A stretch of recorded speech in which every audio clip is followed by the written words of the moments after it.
বাংলাদেশ স্বাধীন হওয়ার দীর্ঘ ৫৫ বছরের মধ্যেও সংসদে এসে এমন দামি কথা কেউ বলতে পারেনি, যা আজকে শুনতে পেলাম।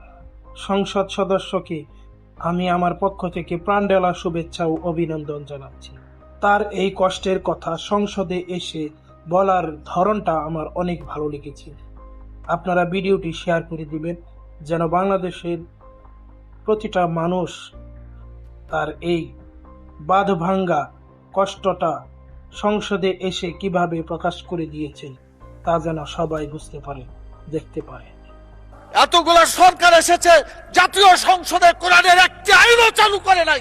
মাননীয় স্পিকার, সবচাইতে লজ্জা, সবচাইতে দুঃখজনক কথা হলো এটা। পাকিস্তান থেকে বাংলাদেশ স্বাধীনতা লাভ করেছিল ১৯৭১ সালে। বাংলাদেশ ইসলামিক একনিষ্ঠ রাষ্ট্র হবে বলে কথা ছিল, কিন্তু বাস্তব হলেও সত্য, বাংলাদেশ স্বাধীনতার ৫৫ বছরেও আজও সংসদে কোরআনের কোনো আইন বাস্তবায়ন হয়নি, প্রতিষ্ঠিত হয়নি, যা আমাদের মুসলমানদের জন্য দুঃখজনক একটি ঘটনা। ভিডিওটি আপনারা সবাই শেয়ার করে দিবেন।